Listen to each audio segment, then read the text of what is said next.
Okay, let's talk about growth and government finances, which is another quite easy one. Well, I think all the growth ones are quite easy, but again, here the focus is on evals and giving you points for almost everything. So you've now got a point on inflation, unemployment, trade. Uh, Now, if you get a government finances essay, hopefully you can modify this as well. So when it comes to growth and government finances, you can make this really simple. Government might achieve growth through two means. I'm not sure all of you will know what I mean by fiscal policy yet, but fiscal policy is basically the way the government affects the economy. I'll keep it really simple like that for now. Fiscal policy is how the government, specifically like Rishi Sunak, affects the economy. And the two ways governments can use fiscal policy to increase growth is either to increase government spending. So, let me be more specific. Gov can create growth via either increased government spending or decreased taxation. So increased government spending, increased AD, and then on the x-axis, real GDP increases, growth. And if you decrease taxes, well, maybe income taxes, consumption goes up, maybe business or corporate taxes, investment goes up. And again, you've got increased AD, increased Y. Okay. So that's the two ways the government could easily create growth. And of course, both of these will potentially result in higher debt levels. Okay, so if you increase government spending, you are going to go more into debt because you're spending more. And if you decrease tax, you are going to go more into debt because you've got less money coming in to pay for your spending. So if the government wants to achieve growth, what we're saying here is it's pretty much it's going to have to take a hit to its finances. Okay, so again, I think in terms of like the logic, the mechanism, it's very simple, but we want to focus on the evaluation here. So if you know something called the Laffer curve, which I don't think most of you will have done, but some of you might if you've read ahead, for example, you can use that to evaluate tax. So I'm not going to go through that in detail, but I would make a note because this is really useful later. Laffer curve is a great eval that you're going to learn. And you can use it to actually argue that decreasing taxes can improve the government's finances. But our eval that we're going to go with is in the long run, or maybe I should say long term. It's a bit more vague. In the long term, so in time, in the long term, higher growth will increase income / corporation tax. Basically, it's going to increase tax revenues. People are making more money, so they're going to be paying more tax and decrease the need for spending. Because if people are making a lot of money or making more money, they are not going to need benefits. They are more likely to send their kids to a private school instead of needing a state education. They are more likely to get a private doctor or dentist instead of needing state healthcare. So is a very, very interesting argument, this, because you're basically saying when the government creates growth, it is going to have increased debt in the short term. Like to create that growth, it's going to have to spend more money or tax less. So it's going to have increased short term financial problems. But the whole point of the growth is that it will pay that spending back, right? Ideally, as long as the growth is large enough, basically. So of course it depends how successful the policy is by the government.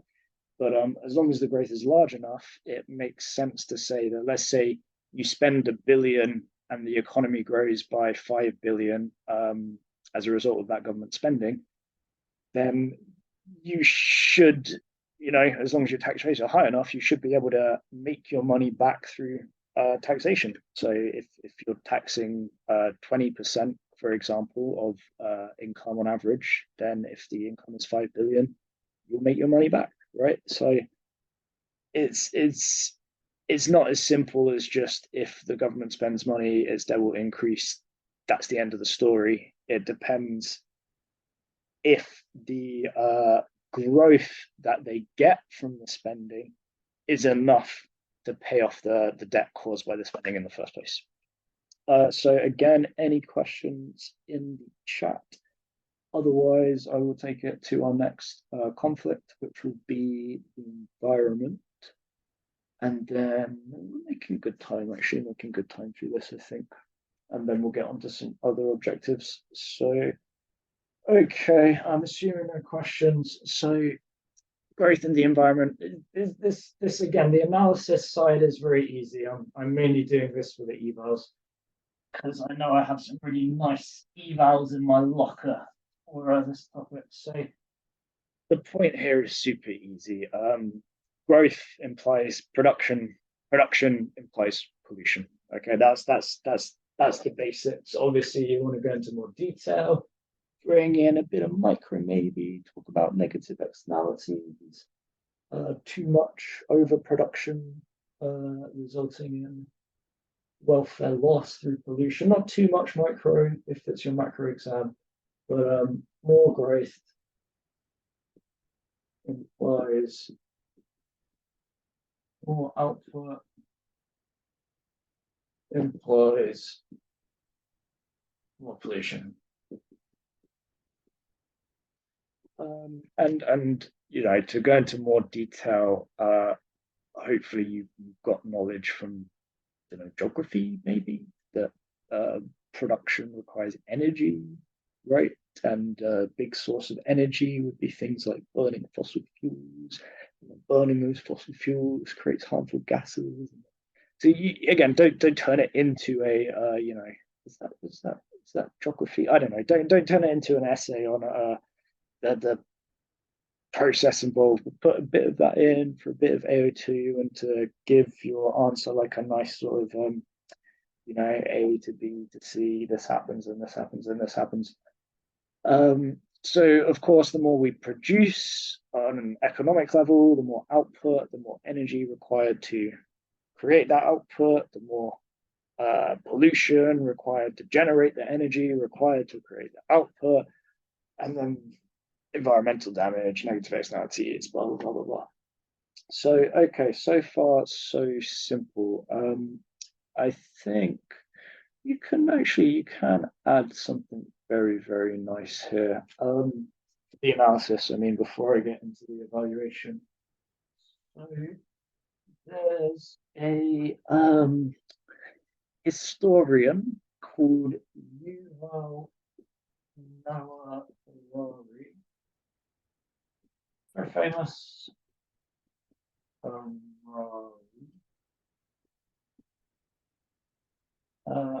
Written a couple of bestsellers on the history of the human species, very, very good books.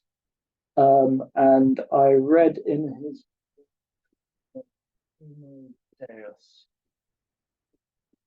actually about the future rather than the past, which is very interesting coming from a historian. And he had this really interesting graph where he was just showing CO2 emissions on the Y and time on the X.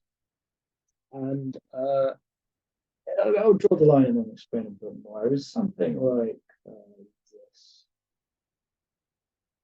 And this point was COVID-19. So he labeled certain points on the graph, and this was the 2008 crisis,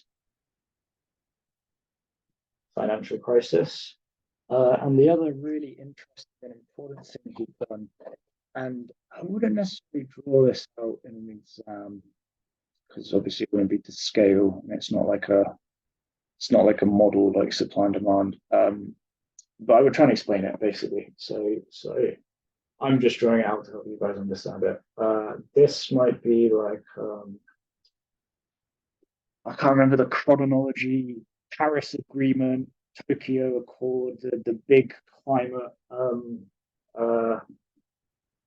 you know what, because I can't date them. Some of you, again, from geography or other subjects, you might know the dates. There's a big climate agreement between 2008 and 2019, another big one, I think, in the 90s. So if you do know those dates, but basically these are big climate agreements. International climate agreements, by which I mean countries have all come together and said, we're going to make a real effort to stop global warming. We're going to set ourselves rules. We're going to set ourselves targets. We're going to do big speeches and conventions and conferences and invite all the prime ministers. They're all going to stand up and say how committed they are to solving climate change. Drew says Paris. Which, any idea which one is Paris? I feel like this one might be Paris, but I really can't remember. But anyway, any idea what is Noah Harari's point here? What point was he making? It's all about the placement of the crises versus the climate agreements. What was he trying to tell us?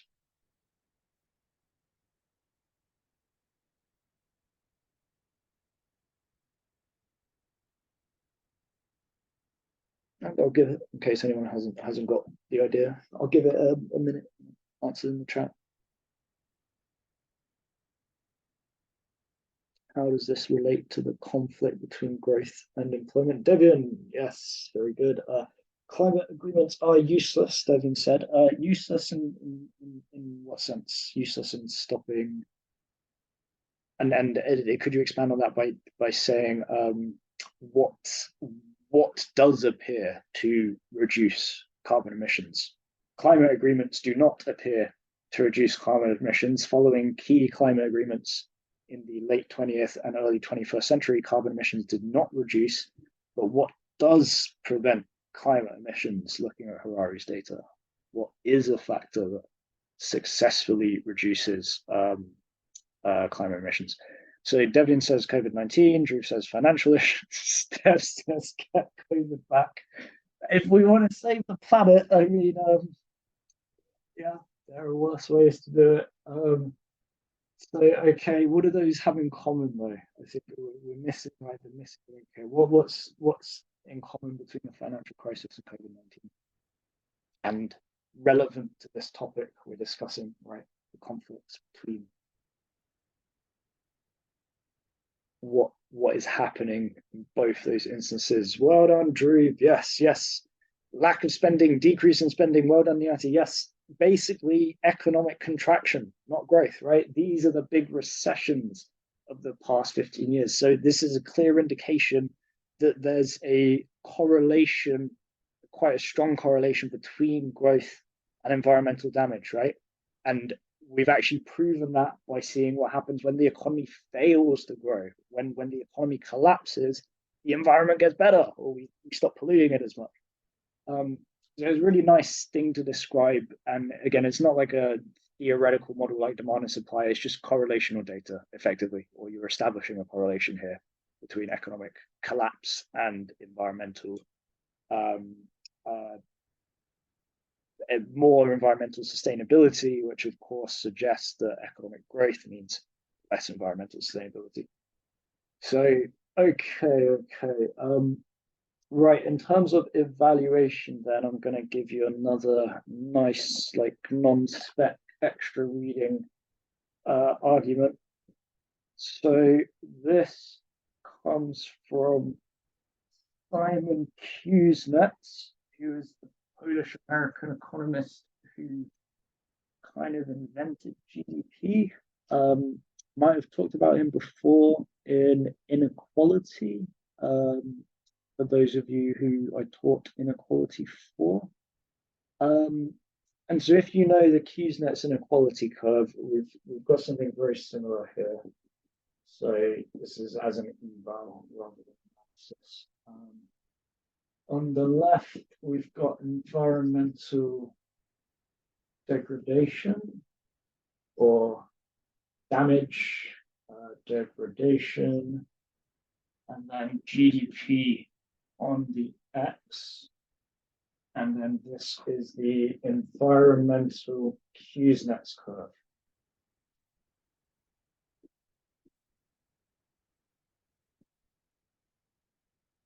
Which of course suggests there is not a straightforward relationship between growth in the environment. Sometimes that relationship is positive, or sometimes growth damages the environment.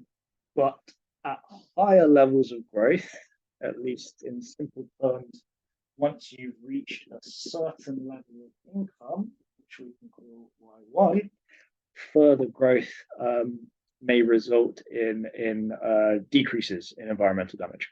And there are two reasons Kuznets proposed this might happen. I don't actually know if he directly proposed this, but there's two reasons it's been suggested this might happen. Any ideas? Why might poorer countries, basically, as they grow, they cause more damage, but when you get rich enough, you actually start to cause less damage? Good from Harsh, yes, non-renewable resources driving growth, and a key part of that might be technology. A richer country is more likely to be able to use energy-saving technologies, blah blah blah. This might reverse as solar power gets cheaper and say oil gets more expensive. But at the moment, that's potentially part of it. Is richer countries are more able to effectively use the cutting edge greener technologies. One other reason that relates to consumer behavior. Anyone got an idea there? Why richer consumers might care more or be able to care more about the environment? We've got some really nice answers here. So Yash says consumers more likely to buy eco-friendly products. Yes, I like that. That's exactly right. Look at what's happening today with the growth of environmental capitalism in the West, but that's not really as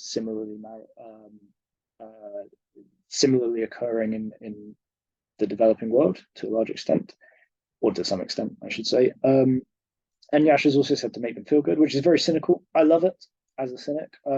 So yes, I think basically if you're in a poor country, you could almost say a nice environment is a luxury good. It's not a necessity. It's a luxury good having a nice environment to live in. On a purely survival level, right? Your necessities are food, water, your family, shelter. And if you're in a poorer country, these are going to be your consumption priorities. You literally don't have the luxury of being able to care too much about the environment. You've got bigger fish to fry. But obviously, if you're in a rich country, you've got your food, you've got your water, you've got your shelter, you've got your basic necessities sorted out, you're more likely to, consume the little luxuries in life, like having a nice environment around you and having nice parks and city centers and renewable energy and all of this, like Yash says, feel good stuff. But we should expect maybe therefore as countries become richer, they also have this transition where they say, okay, it's not so much about just getting more income, feeding more people, reducing poverty. We're now focusing on more environmental objectives. Okay, gonna have to hurry this along. Hopefully,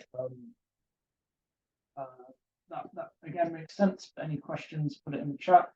So evaluation here is basically past a certain level of income, it might not be true that economic growth hurts the environment. That's due to, firstly, technology that can be more energy efficient, for example, use renewable energy, and consumer preferences that tend to become more pro-environmental when the country is rich enough to cover like all the basic necessities for the majority of people. I think it's very interesting to bring some AO2 in. There's the recent Uxbridge by-election, which the Conservatives won because, well, not the only reason, but partly because the Labour mayor, Sadiq Khan, is bringing in a environmental policy, ULEZ, expanding ULEZ, that will particularly hurt poor people. And so even in a rich country like the UK, we're still probably not at the stage where everyone has enough money to sort of prioritize or make the environment a big priority. There are still a lot of people in the UK who are, well, basically voted for Conservatives in that by-election because they really didn't want to have this pro-environmental policy because they thought it would make things unaffordable for them. Then they can't afford the necessities like fuel that they need to get to work, for example, or the travel that they need to get to work.